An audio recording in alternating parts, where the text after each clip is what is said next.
श्रेयो विज्ञानमभ्यासात् ज्ञानात् ध्यानं विशिष्यते ध्यानात् कर्मफलत्यागात् शान्तिरनन्तरम् अद्वेष्टा सर्वभूतानां मैत्रः करुण एव च निर्ममो निरहङ्कारः समदुःखसुखक्षमी सन्तुष्टः सततं योगी यतात्मा दृढनिश्चयः मय्यर्पितमनो बुद्धिर्यो मद्भक्तः स मे प्रियः। श्रीमद् भगवद गीता भक्ति योग श्लोक संख्या 13।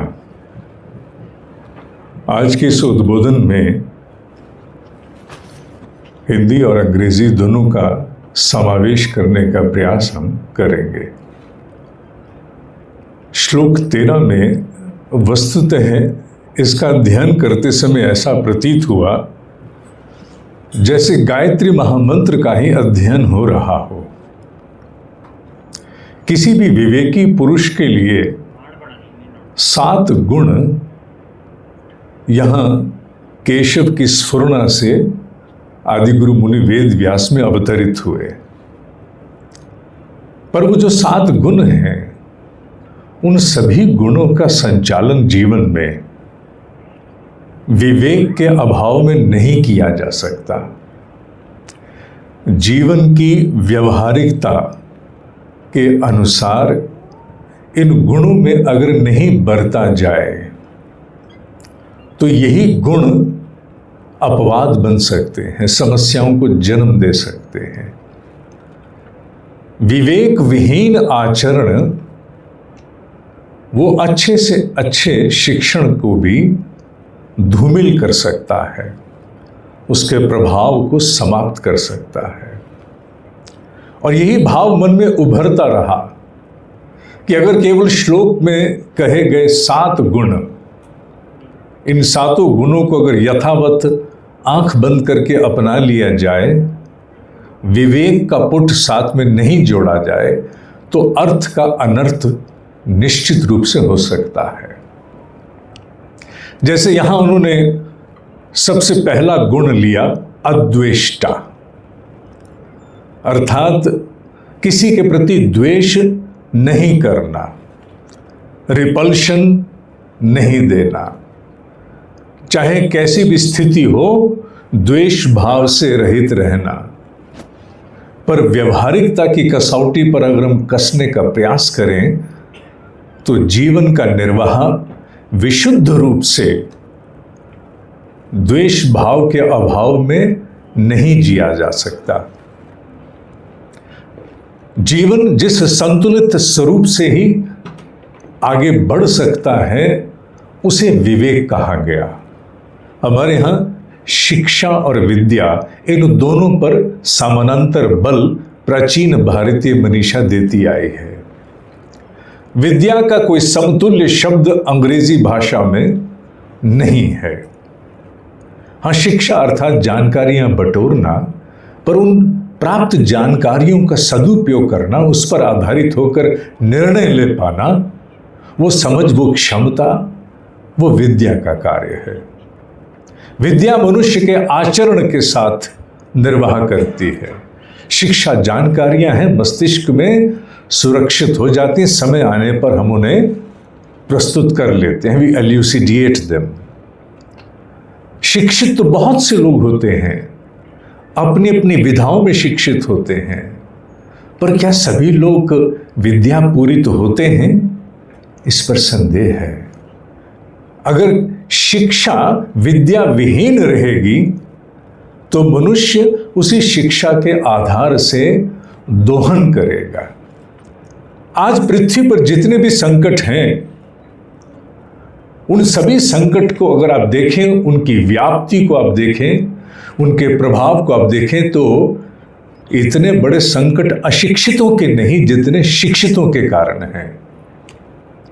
क्योंकि शिक्षा जब विद्या विहीन होती है तो वो एकांगी हो जाती है, लॉपसाइडेड, वन साइडेड। वो नहीं देखती फिर क्या होने वाला है। केवल अर्थशास्त्र को, इकोनॉमिक्स को ही आधार मान करके निर्णय लिए जाएं तो बहुत से ऋषि इस वाक्य को कहते हैं कि फिर तो पिताजी रिटायर हो गए, इज नॉन प्रोडक्टिव। ठीक है, इनसे देखो कितना और उगाया जा सकता है, इनके अंग तो बिक ही सकते हैं, कैन बी मोर प्रोडक्टिव।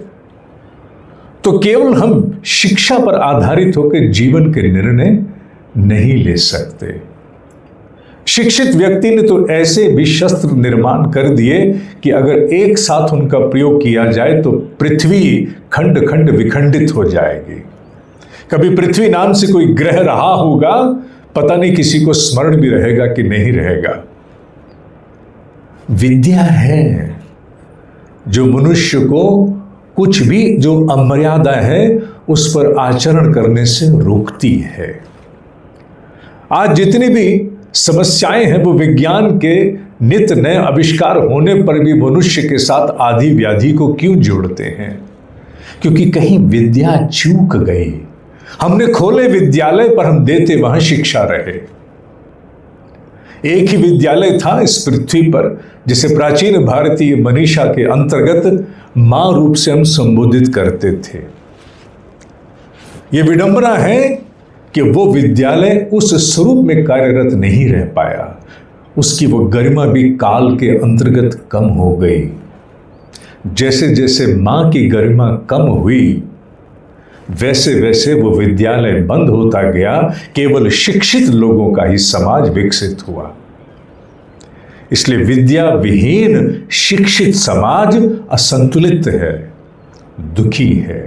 और यही समाज अगर शिक्षित हो जाता है और साथ में विद्या पूरित हो जाता है तो अभाव में भी, अशक्ति में भी, अज्ञानता में भी अपना मार्ग जुटा लेगा।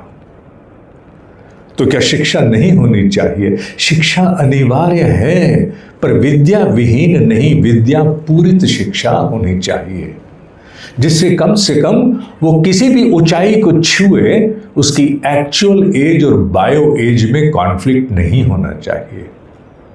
ये विद्या है और उसी विद्या के आधार से श्रीमद् भगवद गीता अथवा उपनिषदों का ज्ञान हम तक पहुंचता है। ये विद्या है, जीवन जीने की कला है, जीवन जीने के वो अकाट्य सूत्र हैं, those immutable facts beyond any mutation, अपरिवर्तनीय है, उन्हें बदला नहीं जा सकता। द्वेष नहीं करना चाहिए। द्वेष नहीं करना चाहिए का तात्पर्य ये कदापि नहीं है कि जिन बातों का प्रतिकार होना चाहिए, जिस अवांछनीयता को हटना चाहिए, उसके लिए भी हम कदम नहीं उठाएं। मुझे तब गायत्री का स्मरण आता है क्योंकि गायत्री के अंतिम पद में वो मांगा गया जिसके प्राप्त होने के उपरांत मनुष्य में देवत्व अवतरित होता है। धियो यो नः प्रचोदयात्। मुझ पर मत छोड़ना, मुझसे आशाएं मत करना। मैं अभी सुनूंगा, प्रभावित हो जाऊंगा, वह बोलूंगा, पर जैसे बाहर जाऊंगा कोई स्थिति आकर के मुझे हाँक के ले जाएगी, मैं वशीभूत होकर स्थितियों के फिर से अपने आचरण को बदल दूंगा। इसलिए मुझ पर मत छोड़ना, मुझे साथ ले चलो। सत्य तो ये है कि हमारे यहाँ ये मान्यता है, वेदों का सार उपनिषद है, उपनिषद का सार गीता है, गीता का सार गायत्री है।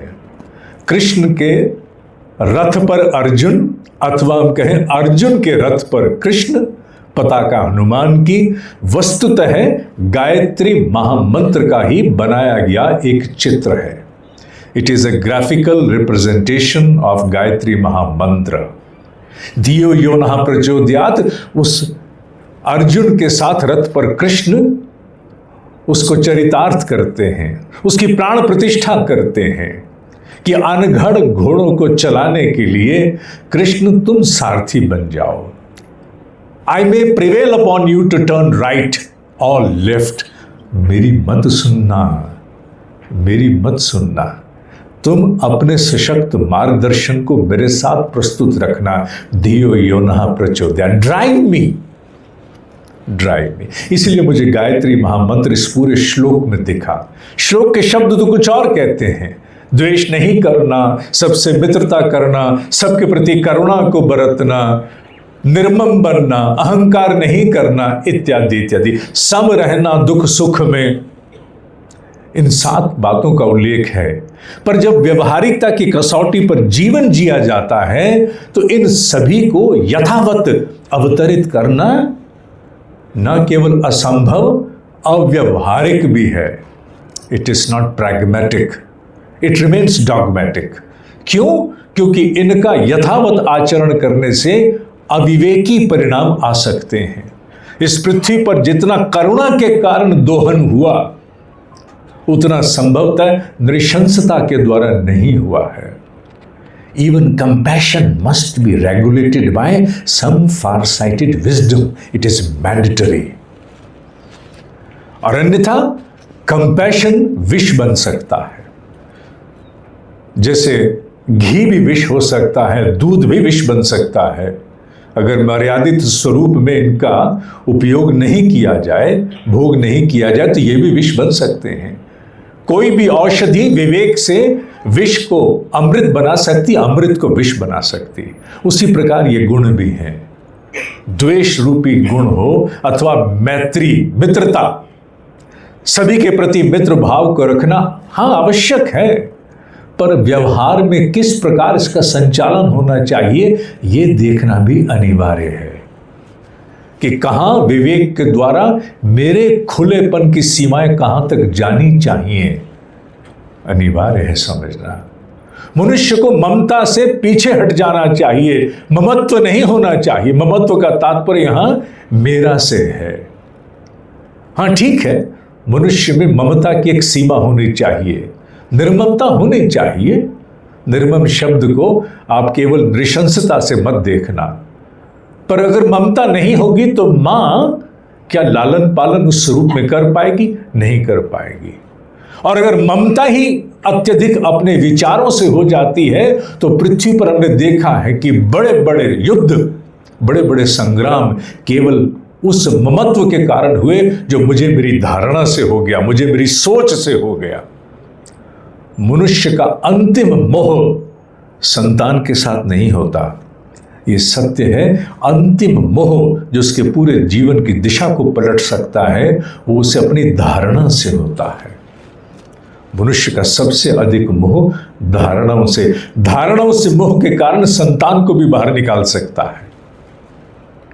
इसलिए समझना होगा कि इन जितने भी ये शब्द हैं इनके गहरे मर्म क्या हैं, कैसे मैं अपने जीवन में इनको व्यवहारिकता से लाऊं, क्योंकि जीवन ऊंच नीच से होके जाना है। प्रतिदिन एक जैसी स्थितियां मेरे सामने नहीं आनी हैं, और अगर मुझे इनको अपनाना है तो मुझे वो विवेक भी चाहिए, वो गायत्री का प्रसाद भी चाहिए, जिसके द्वारा मैं इन गुणों में बरतता हुआ एक ऐसे संतुलन को प्राप्त हो जाऊं कि मैं स्थितियों को संभाल सकूं। अत्यधिक करुणा भी घातक हो सकती है। अनुशासनहीनता को अगर करुणा से पोषित किया जाए, करुणा से पानी दिया जाए, तो अनुशासनहीनता अमर्यादा बन करके दुशासन बन जाएगी। दुर्योधन का भाई था ना दुशासन, माने बैड गवर्नेंस। दुर्योधन माने जिसका ऑब्जेक्टिव, जिसका लक्ष्य बुरा है।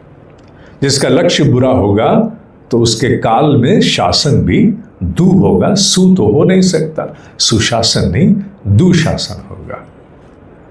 करुणा जैसे इतने अमृत तुल्य गुण के भी कितने दुष्प्रभाव हो सकते हैं यह हमें जानना होगा। और इसको संतुलित कौन करता है? विवेक। स्थिति के अनुरूप, काल के अनुरूप, व्यक्ति के अनुरूप, समूचे परिवेश का मूल्यांकन करते हुए करुणा की सीमाएं भी निर्धारित की जाती हैं। करुणा का अवतरण भी किस प्रकार हो, यह कार्य गायत्री का है, विवेक का है। अन्यथा केवल कह देने से करुणा और करुणा को अमर्यादित स्वरूप से बरतने में मनुष्य बहुत बड़ी विभीषिकाओं को आमंत्रित कर सकता है। इस पूरे श्लोक में 7 गुणों में से जो सबसे प्रिय 2 गुण मुझे लगे वो निर्मम और अहंकार। अहंकार कहते हैं अहम का आकार। अंग्रेजी वाला केवल ईगो नहीं, अंग्रेजी में हम ईगो कहते हैं, जबकि हमारे यहाँ प्राचीन भारतीय मनीषा में अहंकार बड़ा पवित्र शब्द है। इस पर हमने बहुत से कार्यक्रम किए, बल्कि बच्चों में भी लेके जाते हैं इसी भाव को। The mighty powers of pure ego. अंग्रेजी में शब्द पूरे नहीं मिलते तो जोड़ जोड़ के कुछ व्यवस्था कर लेते हैं। अहम का आकार, मैं हूं, मेरा अस्तित्व है। अहम के आकार को अहंकार शब्द हम उसको संबोधन देते हैं। मैं नहीं तो मेरा शरीर नहीं, मैं नहीं मेरा नाम नहीं, मैं नहीं मेरा रूप नहीं, मेरी पहचान नहीं, मेरी शिक्षा दीक्षा, मेरे संपर्क नहीं, मेरी संपत्ति नहीं। तो सबसे पहले मैं होना अनिवार्य है ना। इसी मैं को ही तो खोजते हुए जीव अपने अंतिम लक्ष्य को प्राप्त होता है। मैं कौन हूं? हु एम आई?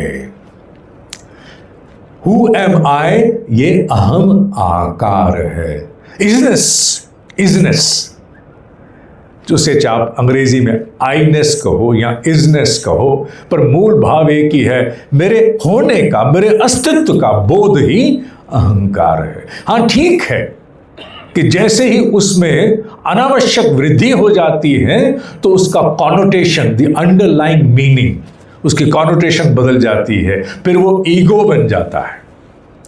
अहम का आकार, जितना स्वरूप होना चाहिए उससे कहीं अनावश्यक अकारण उसको फुला देना, वो फिर एक दोष बन जाता है। अन्यथा अहंकार बड़ा पवित्र शब्द है।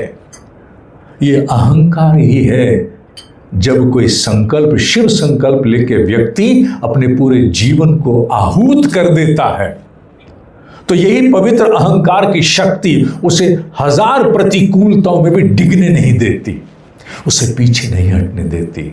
आने वाली समस्याएं उसके सामने बौनी पड़ जाती हैं। क्यों? क्योंकि पवित्र अहंकार की शक्ति की सामर्थ्य इतनी बड़ी है कि वो अपने दुर्भाग्य को भी, अपने कठोर प्रारब्ध को भी इतने स्वर्णिम स्वरूप में बदलने में सक्षम है कि मनुष्य लाखों के लिए प्रेरणा स्रोत बन सकता है। किसकी शक्ति है? पवित्र अहंकार की शक्ति है। इस अहंकार का अगर हम विश्लेषण करें, इसका अन्वेषण करें, तो ये बहुत विस्तृत है। ये ठीक है, जब हम गहरी साधनाओं में जाते हैं तो इस अहंकार का एक अलग स्वरूप हम टटोलने की चेष्टा करते हैं। यहाँ पर साधनाओं का उल्लेख नहीं कर रहे, क्योंकि आज केवल थोड़ा सा ज्ञान पक्ष छूने के लिए हम लोग यहाँ बैठे हैं। मूलतः हम लोग साधना के क्षेत्र से आते हैं। ज्ञान पक्ष को हम थोड़ा बहुत छूते हैं जैसे आज, पर मूल हमारी पृष्ठभूमि हम सभी साधकों के साथ साधनाओं की है। साधनाओं की दृष्टि से हम अपने आप को जब खोजने के लिए जाते हैं तो एक एक ओढ़ा हुआ स्वरूप छोड़ते चले जाते हैं कि मैं कौन हूं। यूं तो ये भगवत गीता का श्लोक है, पर मैंने कहा कि मुझे मैं और मेरा, ये 2 गुण इसमें सबसे प्रिय लगे, जिन्हें विवेक के द्वारा अगर जानने की चेष्टा की जाए तो समझ में आएगा कि अस्मिता में, गरिमा में और अहंकार में, ईगो में कितना बड़ा भेद है। स्वाभिमान होने में और केवल मिथ्या अहंकार होने में कितना बड़ा भेद है। एक झीना सा पर्दा है जिसे बड़ी सूक्ष्मता से अनुभव करना होता है। मेरा मन प्रेरित हो रहा है कि मैं आज आपको एक छोटा सा ध्यान कराऊं। कक्षा तो विवेचना की है, पर मन और प्रेरणा पर कभी बस नहीं चलता। हम जब प्रेरित होते हैं किसी प्रेरणा से तो हम अपने निर्धारित मार्ग भी बदलते हैं, क्योंकि सेवा उद्देश्य की करनी होती है और उद्देश्य की सेवा मांगती है कि एक छोटा सा ध्यान अभी हम बैठे बैठे यहाँ करें। हालांकि इसके उपरांत अजपा का कार्यक्रम होगा, उसमें भी हम ध्यान करेंगे, पर अभी हम विज्ञानमय कोश की हमारी एक साधना होती है जिसका एक छोटा सा स्वरूप लेकर अहंकार के साथ आपका थोड़ा सा परिचय कराते हैं।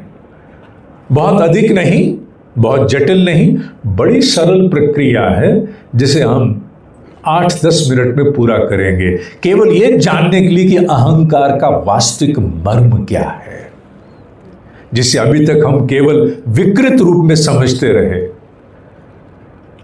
एक पूरा कंटैमिनेटेड इजनेस, बड़ा अहंकारी व्यक्ति है, इसमें अहंकार नहीं होना चाहिए, हमने उसका क्या मर्म निकाला। पर आज जिस अहंकार के स्वरूप का उल्लेख हम करेंगे वो शुद्ध पवित्र अहंकार है, जो हम सब में होना अनिवार्य है। आइए उसका बोध प्राप्त करते हैं। अपने कान मुझे सौंप दो, जहां बैठे हो जिस अवस्था में उसी अवस्था में सहल हो जाओ।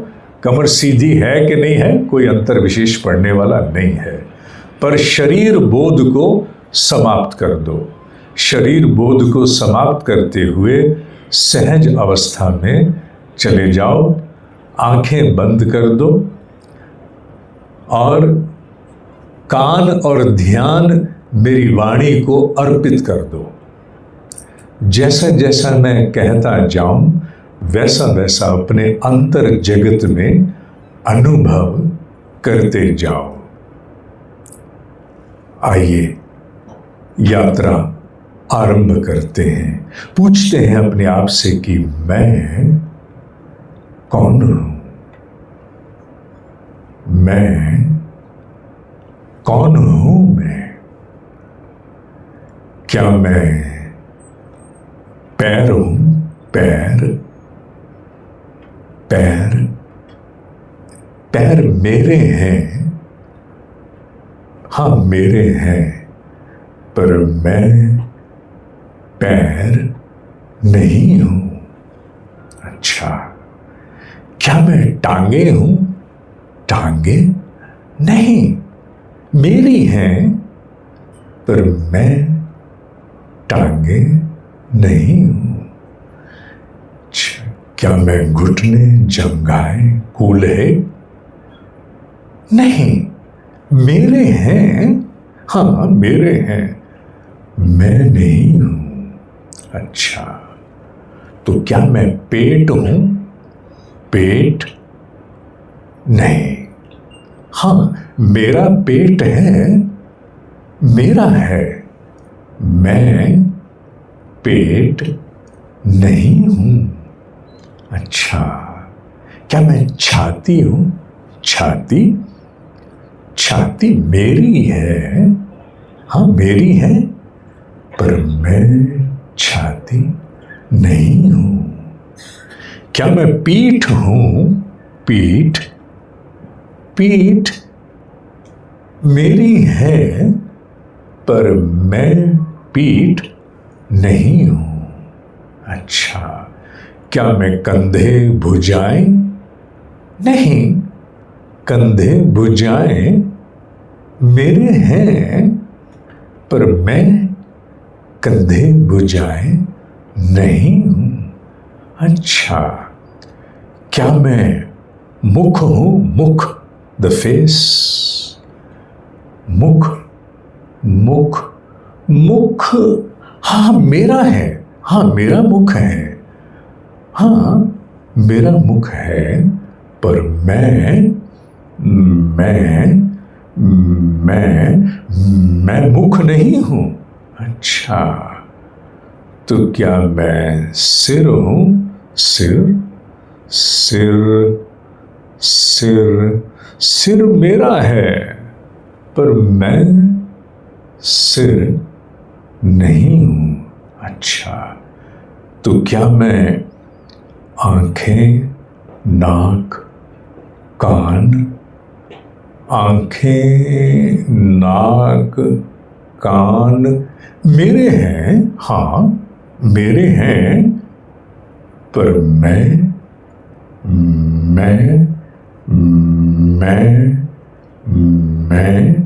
आंखें, नाक, कान नहीं हूं।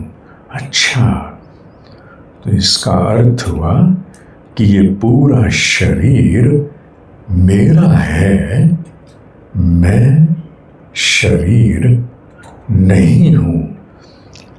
हाँ, शरीर मेरा है, निश्चित मेरा है, पर मैं शरीर नहीं हूं। तो मैं फिर कौन हूं? अच्छा, क्या मैं विचार हूं? Am I a thought? विचार विचार नहीं, हजारों लाखों विचार आते जाते अनुभव करता हूं। I experience them, observe them, पर मैं विचार नहीं हूं। अच्छा, तो क्या मैं कल्पना हूं? Am I an imagination? कल्पना? हजारों कल्पनाएं जन्मती, उठती, मिटती, अनुभव करता हूं। आई ऑब्जर्व देम, पर मैं कल्पना नहीं हूं। अच्छा, क्या मैं स्मृति हूं? मेमोरी? स्मृति? स्मृति नहीं, बहुत सी बिसर गई, याद नहीं। बहुत सी याद हैं, अनुभव करता हूं, पर मैं स्मृति नहीं हूं। अच्छा, क्या मैं इच्छा हूं? इच्छा? Am I a desire? इच्छा नहीं, इच्छाएं तो उठती हैं, बड़ी शक्तिशाली इच्छाएं उठती हैं, उठते हुए अनुभव करता हूं, हाँक कर ले जाती हैं, दे राइड अपॉन मी। पर मैं इच्छा नहीं हूं। अनेकों इच्छाएं मैंने अनुभव की, पूरी अधूरी, पर मैं इच्छा नहीं हूं। अच्छा, क्या मैं अपना नाम हूं? नाम? The name? नाम? मैं नाम नहीं, नाम तो बदले जा सकते। आज कुछ है, कल कुछ और रखा जा सकता। मेरे नाम घर के और बाहर का अलग भी है। मेरा है नाम, पर मैं नाम नहीं हूं। अच्छा, क्या मैं पहचान हूं? पहचान? पहचान बनती, बिगड़ती, जुड़ती।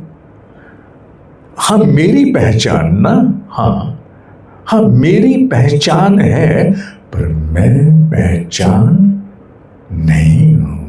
अच्छा, ना मैं शरीर, ना मैं विचार, ना मैं कल्पना, ना मैं स्मृति, ना मैं कामना, ना मैं नाम, ना पहचान, ना मैं रूप, ना मैं नाम।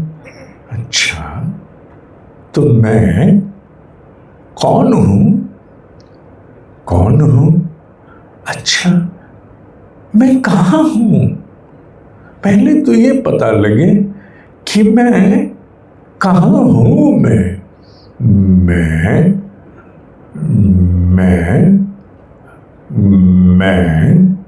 कहां हूं?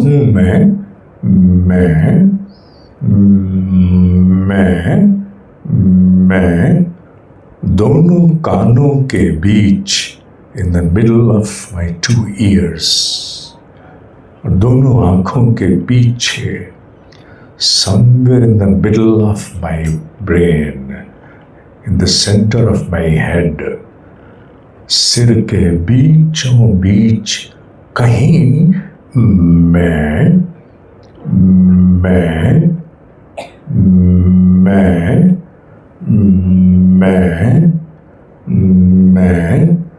दोनों कानों के बीच, दोनों आंखों के पीछे, सिर के बीचों बीच, सिर के बीचों बीच मैं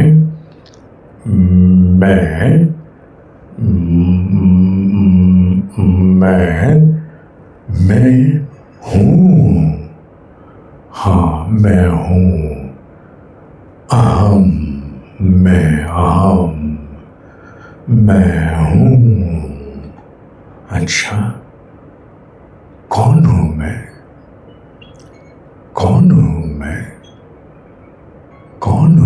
मैं?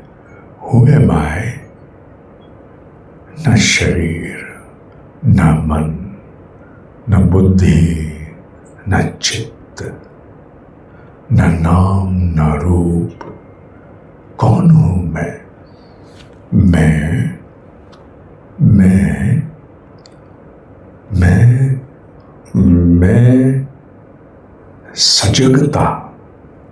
सजगता। I am awareness. मैं सजगता, चैतन्य, कॉन्शियसनेस। मैं कौन हूं मैं? कौन हूं मैं? कौन हूं मैं? मैं सजगता, कॉन्शियसनेस। मैं अनुभव करता, साक्षी, दृष्टा, अनुभव करता, चैतन्य। मैं कॉन्शियसनेस, अवेयरनेस, ऑब्जर्वर, साक्षी, चैतन्य। मैं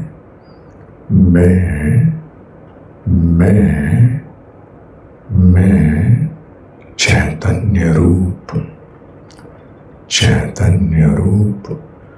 आई एम कॉन्शियसनेस, अवेयरनेस। बाकी सब मेरा है, मैं नहीं हूं। मैं सबसे अलग, मैं हूं। मैं हूं अहम, आकार। मैं जन्मता, मरता, फिर जन्मता। मैं सबसे अलग, चैतन्य, साक्षी, अनुभव करता, अहम, आकार। मैं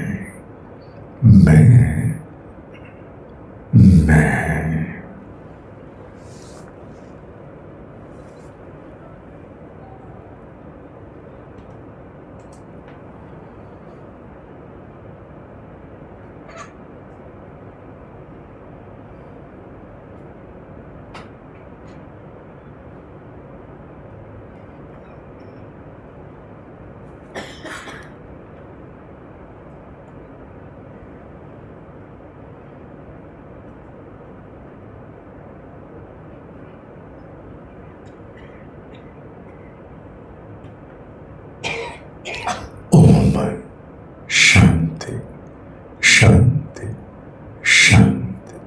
ओम शांति, शांति, शांति। ओम शांति, शांति, शांति। धीरे धीरे ध्यान से बाहर आइए।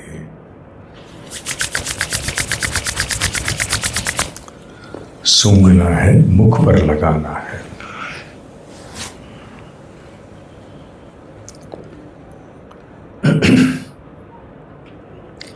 अहम, आकार। ये पवित्र अहंकार है। जो कुछ भी साथ में जुड़ा हुआ वो मेरा है, मैं नहीं हूं। मेरा और मैं का भेद यहीं से समझ में आता है। मैं मेरे से किन सीमाओं तक भिन्न हूं, मैं हूं अहम आकार, मैं हूं तो सब मेरा है। यहां इस श्लोक में भगवान कृष्ण की वाणी प्रेरणा बनकर अवतरित हुए और कहती है कि हे अर्जुन, जिस जीव में विवेक जाग जाता है, when wisdom prevails upon a being, a human being, तो उनमें ये 7 गुण अवतरित स्वतः हो जाते हैं। अहंकार का भेद उसे ज्ञात हो जाता है। आई एंड आईनेस एक ही बात है, और माइनस, आईनेस एंड माइनस, बहुत से अंग्रेजी के लेखकों ने इसे आईनेस और माइनस कहा है। ठीक है, अंग्रेजी में जो शब्द मिले वो निकटवर्ती हैं, पर मूल में भाव एक ही, मैं और मेरा का भेद है क्या? मैं और मेरा का भेद विशुद्ध रूप से यही है, मैं जिसका ना कोई नाम है, ना कोई उसका कोई रूप है। उसके रूप बदलते हैं, बाल जाते, दांत जाते, झुर्रियां पड़ती, शरीर चला जाता, फिर जन्म लेता शैशव अवस्था में, शरीर बड़ा होता चला जाता, बूढ़ा भी। पर मैं नहीं बदलता। मैं वो साक्षी है जो पीछे बैठा हुआ इस सबको अनुभव कर रहा। झगड़े मैं के नहीं हैं, मेरा के हैं। मेरे की व्याप्ति जब अत्यधिक हो जाती है तो मैं पर भी आवरण, they draw a well upon मैं। वो जो पवित्र अहंकार है उस पर जो आच्छादन आ जाता है, जो जिसे कहते हैं कि एक झिल्ली चढ़ गई अंधकार की, वो जन्म कहां से लेती है? वो जन्म तो मेरा से ही लेती है। योगी मैं और मेरा का भेद करते करते अपने मार्ग पर आगे बढ़ता है। प्रतिदिन वो एक भेद उत्पन्न करके जानने की चेष्टा करता है कि मैं कौन और कितना, मेरा कौन कितना, चाहे वो संबंध हो, चाहे पदार्थ हो, चाहे कोई भी क्यों ना हो। पर इसको विवेक के बिना केवल इसी कसौटी पर नहीं कसा जा सकता। Now here is a catch. अभी आपने एक साधना की, अच्छा लगा साधना की, आपने मैं और मेरा का भेद जाना, अच्छा लगा जाना, पर क्या व्यवहारिक जीवन इससे निभाया जा सकता है? नहीं। अर्जुन के लिए समस्या एक ही है। जिस शस्त्र के द्वारा उसे अमर्यादा का, असुरता का, नकारात्मकता का संहार करना है, उसी शस्त्र के द्वारा उसने अपने आप को शोभा भी देनी है, अपनी गरिमा को भी बनाना है। गांडीव शब्द के 2 मर्म हैं। यह ज्ञान उतना नहीं जितना हम समझ रहे थे। Subtle dimension of this knowledge is very fine. Gandiva का अर्थ वो नहीं जो हम समझते हैं कि अर्जुन ने रख दिया और वो उठाने को तैयार नहीं है, AK-47 नीचे रख दी और वो उठा नहीं रहा है, कदापि नहीं। गांडीव का मर्म हमारे यहां अध्यात्म जगत में द बैकबोन को मानते हैं, क्योंकि मनुष्य की जो बैकबोन है वो गांडीव के स्वरूप में ही, धनुष के रूप में ही उसकी आकृति आप चित्र में देख सकते हो। It is almost similar like अ बो, बीच में एक आर्च है छोटी सी, और यही गांडीव जब ढीला पड़ता है, कमर झुक जाती है। इसका मर्म समझो कि मनुष्य जब झुक जाता है, झुकने का तात्पर्य यहां विनम्रता नहीं है, झुकने का तात्पर्य है काम को टालने से, झुकने का तात्पर्य है पुरुषार्थ से बचने से, झुकने का तात्पर्य है अनुशासनहीनता के प्रति स्वयं को ना खड़ा करना, भले वो अपने भीतर की हो या बाहर की हो। गांडीव रख दिया तूने। ऐसा कौन सा गांडीव था जिसके लिए भक्ति योग, संन्यास योग, ये सब भी पढ़ाना पड़ गया? वो गांडीव हर अर्जुन में है। वो यही है जब मनुष्य भूख भर करके पुरुषार्थ करते हुए स्वयं को मर्यादित करने के तप पर आरूढ़ होता है, गांडीव तब उठता है। इसीलिए समझना अनिवार्य है कि मैं और मेरा केवल उतना ही नहीं जितना हमने अभी साधना में अनुभव किया। जो साधना में अनुभव किया वो भी एक मैं है, और वो भी मैं और मेरा का एक भेद है जो शाश्वत है। पर यही मैं और मेरा हम बाहर के जगत में व्यवहार में नहीं ला सकते। जैसे दूध नापने वाले उपकरण से आकाश को नापा नहीं जा सकता। You cannot measure the space within litres, कि स्पेस को लीटर से नापना शुरू करें, संभव नहीं। The scale has to change. तभी मैंने कहा यह श्लोक गायत्री का है, यह मंत्र गायत्री का है, क्योंकि गायत्री बताएगी कि जब साधक अपने भीतर पूर्ण एकाग्रता से अनुसंधान करेगा तब मैं और मेरा क्या होगा, आपने देख लिया। और वही साधक जब जीवन के संग्राम में अपने लौकिक उद्देश्य, अपने ऑब्जेक्टिव को लेकर चलेगा, चाहे उसके एम्बिशंस हैं, टारगेट्स हैं, जिंदगी के हों या कंपनी के हों या व्यापार के हों, जब उन पर वो आगे बढ़ेगा तब मैं और मेरा के प्रति दृष्टि को बदलना पड़ेगा। तब उसके गांडीव में अलग से स्वरूप आ जाएगा। इसलिए गायत्री की आवश्यकता है कि मैं अहंकार को जब मैं साधना में बैठूं तो किस स्वरूप में जानूं। अहंकार और ममता को मैं जब अपने किसी जीवन के लक्ष्य पर अनुसंधान करूं तो कैसा जानूं। अगर मनुष्य अहंकार का ठीक स्वरूप नहीं समझेगा तो जिन्होंने बड़े बड़े संकल्प लेकर अपने जीवन न्यौछावर कर दिए, एक सैनिक अपने जीवन को न्यौछावर करने के लिए चलता है। क्यों? सैनिक केवल वो नहीं जो सेना में है, सैनिक वो भी है जिसने अपने आप को जीवन के किसी संग्राम में झोंक दिया, किसी लक्ष्य की पूर्ति के लिए अपने आप को डटा दिया। वो सब सैनिक हैं। अगर उन्हें अपने लक्ष्य के प्रति ममता नहीं होगी, अगर वो अपने अस्तित्व का स्वरूप, अपने लक्ष्य को नहीं मानेंगे, तब तक वो अपने आप को आहूत भी नहीं करेंगे, जुटाएंगे भी नहीं, किसी भी सीमा की चुनौतियों का सामना करने के लिए खड़े नहीं हो जाएंगे। इसलिए अर्जुन, तेरे को पनघट की डगर पर चलना है। You have to tread upon a very fine line. समझ के चलना होगा कि अर्जुन जब अंतर जगत में साधना के लिए जाएगा तब मैं और मेरा का क्या तात्पर्य है। अर्जुन जब जीवन के बाहरी संग्राम में जाएगा तब मैं और मेरा का क्या तात्पर्य है। एक ही स्केल दोनों जगह नहीं लगाया जा सकता।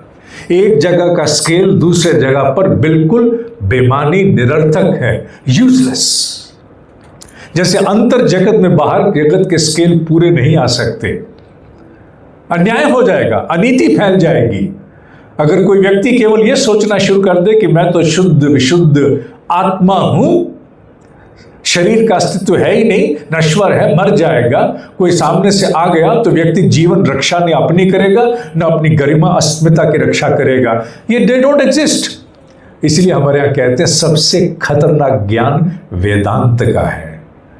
ठीक से नहीं समझा गया तो वो इतनी बड़ी हानि कर सकता है जिसकी तुलना नहीं है। विवेक, Gayatri, Gayatri must be the riding principle, जो हर घड़ी मुझे बोध कराए, मुझे स्मरण कराए कि यहां इसका मुझे ये मर्म अपनाना है। जब मैं किसी 6 महीने के बच्चे से बात करने जाऊं तो मैं उससे बातचीत करते हुए ये नहीं कह सकता, भाई साहब खाड़ी युद्ध के विषय में आपके क्या विचार हैं। 6 महीने के बच्चे के सामने जाकर के मुझे स्वरूप बदल के बात करनी पड़ेगी।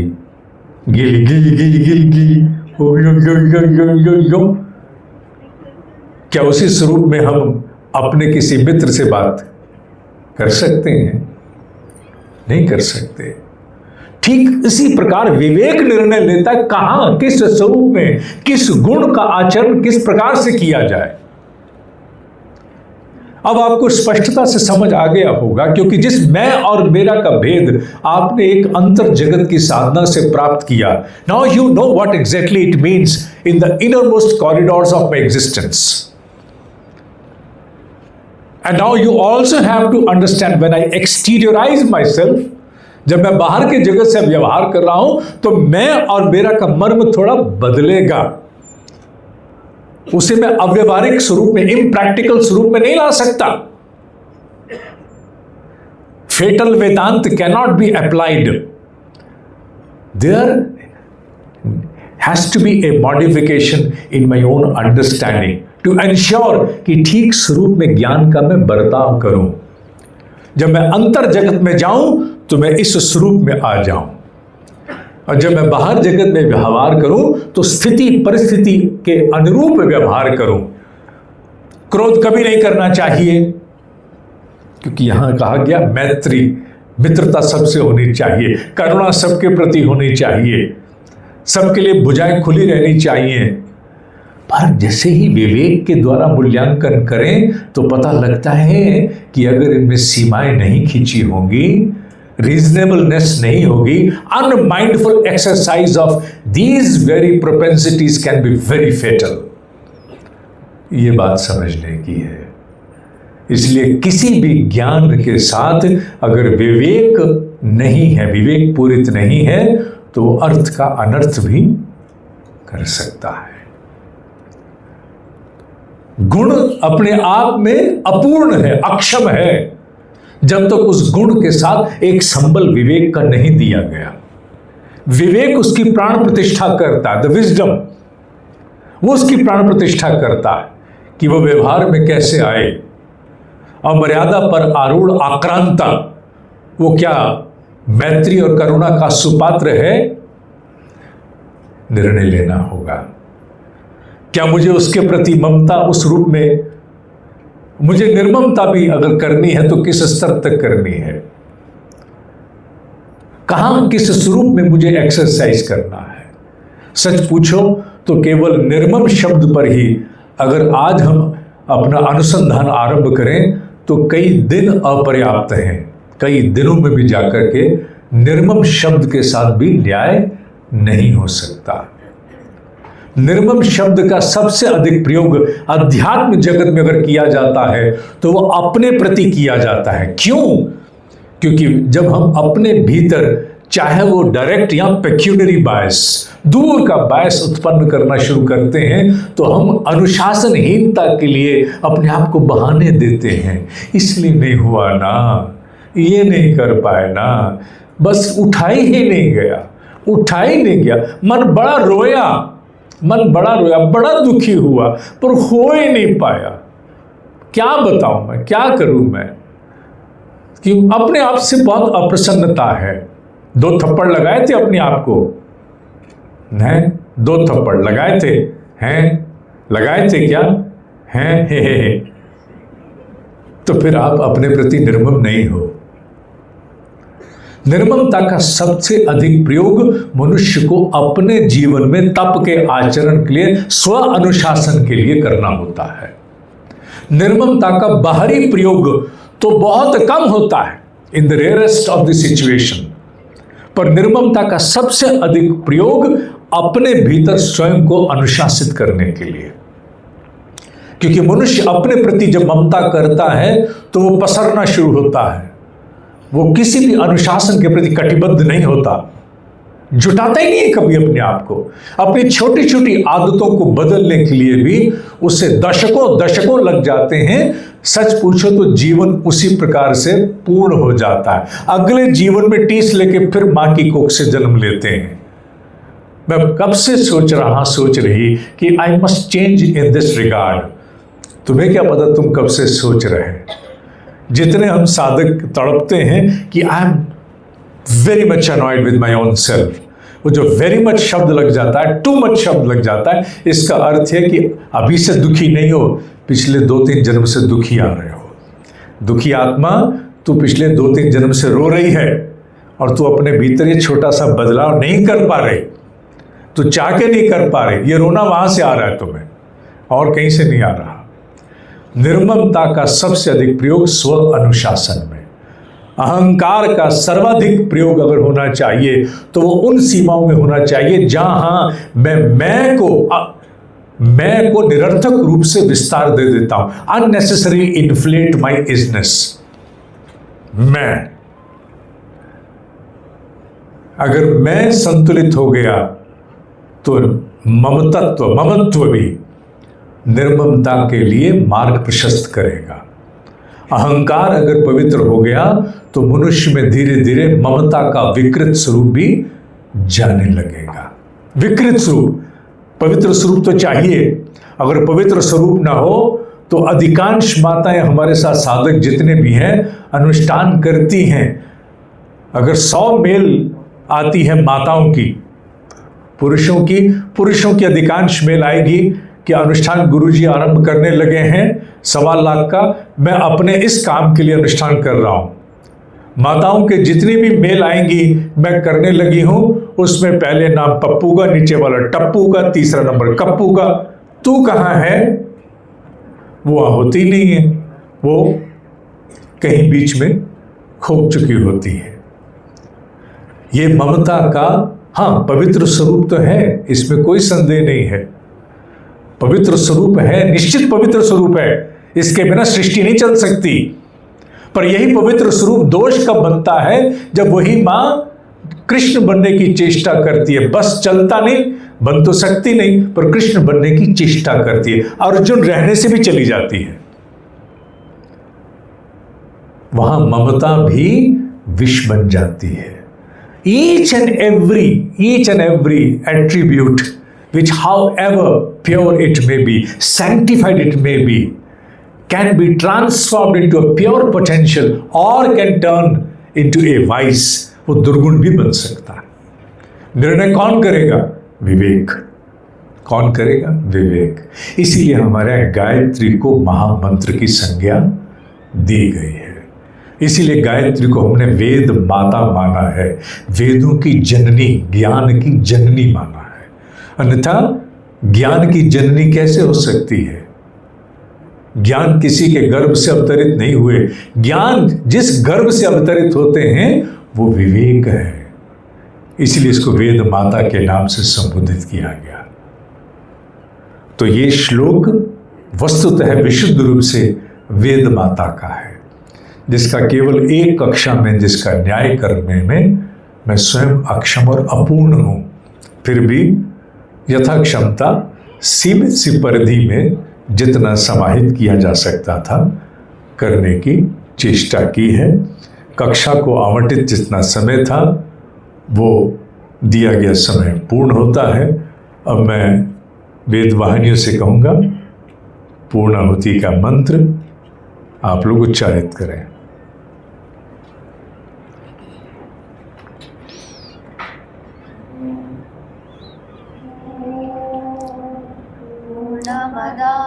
पूर्णमिदं पूर्णात् पूर्णमुदच्यते पूर्णस्य पूर्णमादाय पूर्णमेवावशिष्यते।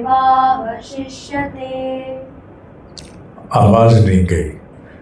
इनकी आवाज मेरे ख्याल ऊपर से यहाँ तो बढ़ाई नहीं गई। इनकी आवाज ऊपर से बढ़ाइए।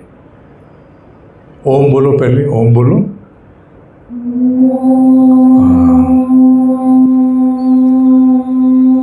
अब शांति पाठ फिर से। पूर्णमदा पूर्णमिदं पूर्णात् पूर्णमुदच्यते पूर्णस्य पूर्णमादाय पूर्णमेवावशिष्यते।